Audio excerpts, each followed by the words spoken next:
Yes, you had a magical experience as a child vacationing on the beaches of California, and you promised yourself that you'd live there when you became an adult. Well, now you're grown. It's time to open your first practice or an expansion practice. So should you go back to that magical land in the California sun? Well, today we dive into and show you the pillars for selecting the right site for your next practice. Let's get into it.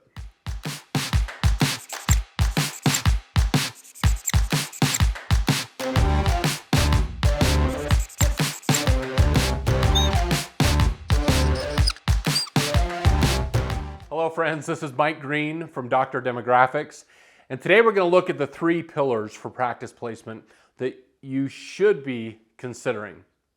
Now, for most doctors, deciding on a practice site location can frankly be one of the most stressful parts of owning a practice. That's certainly that first part of owning a practice. There's so much at stake. You certainly don't want to leave it to luck.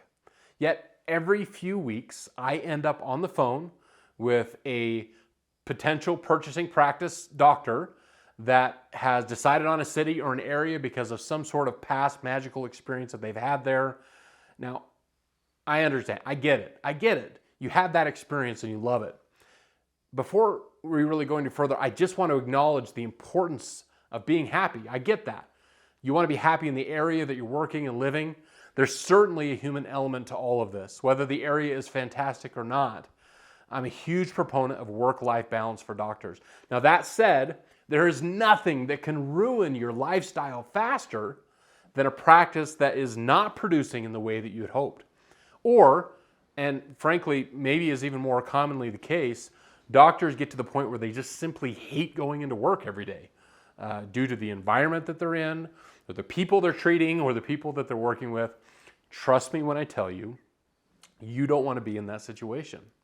And it might seem absolutely irresistible to pass up that great deal that you found, or that your brokers found, because you want to make sure that you're playing a game that you can consistently win. You might, and let me make a note of this, you might need to pass up on that great deal, financial deal, so that you can play a game that you're going to be able to win over the long term. All right, let's dive in. The first question that you need to answer when you're evaluating an area or a neighborhood that you're going to open a practice in is quite simply, do you want them? Are these the type of people that you would enjoy being around for 8 hours a day for 4 or 5 or 6 days a week? You see, when a person starts hating their job and their life every morning when they drive into the practice to work, that feeling carries over to the staff and to the patients. They pick up those nonverbal and quite simply sometimes outright verbal cues, and shortly they'll find another office to visit in their next 6-month visit. You may be able to put on a happy face for a few years, but eventually what happens is that more bad days string together and you start asking yourself some really hard questions, or you call Mike up at Dr. Demographics so we can have a conversation. Now, this is a, frankly, sometimes very complex question to answer.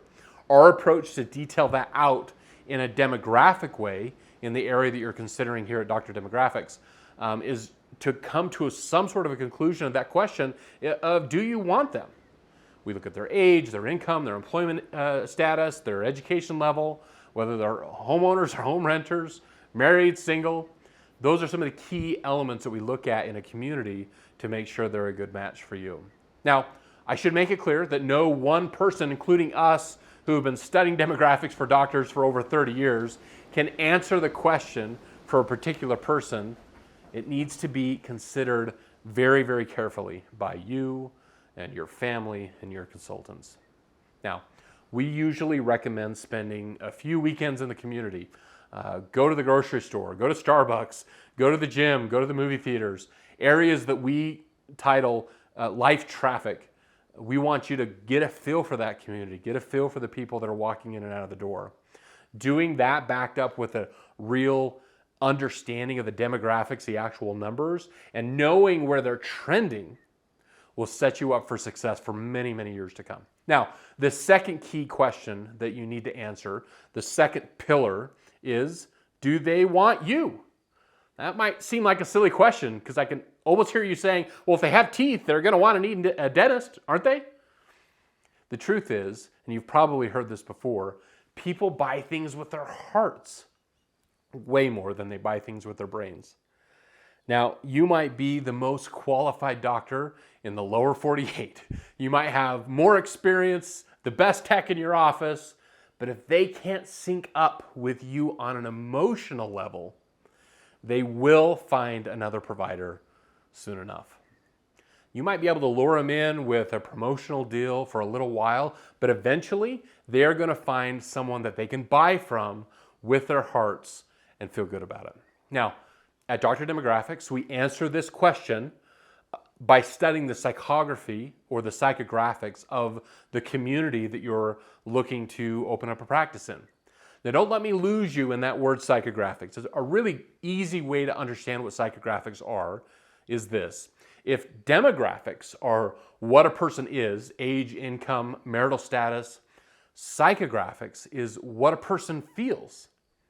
What do they get emotional about? What do they value? What do they hate? What line will they not cross? Until you can answer those questions, you really can't answer that key question of whether or not they will want you or not. From culture to politics, religion to recreation, all of these areas need to be considered and looked at when considering an area to open your practice. Quite simply, people do business with people they can relate to and trust. If you are not a match in the community and be self-aware to say yes or no, then you're going to open up a practice and play a game that you're not going to be able to win over the long term. You'll find yourself fighting a consistent and constant uphill battle of patient acquisition and retention. Most practice types are too commoditized to win this battle over the long term. You can market your way out of it, yeah, but it will take a significant amount of money and advertising to do so over the long term, in our opinion. Okay, let's say that you found an area that is a resounding yes in both of these areas and questions. They want you and you want them. That leaves you with the final area, the final pillar of consideration, which is the nuts and bolts of the deal, or what we call the logistics. How much does the practice cost? How much is the real estate? How big is the current patient list? And how active are they? Are you acquiring a staff from the previous doctor, or are you going to need to replace or hire a new staff from the community that your practice is located in? How old is the building and the equipment? All of these questions and about 1,000 more are the purpose of having a great broker to help you put the deal together. It's akin to getting a home inspection done on a used home that you're purchasing. The more gremlins that you can be aware of before you put ink on the paper, the better off you'll be in the long term. Remember, just because the kindly old doctor who is wanting to ride off into the retirement sunset told you that they have 2,500 active patients, that doesn't mean that it's all the way true. It's likely not, and probably needs to be looked at before you make your final decision.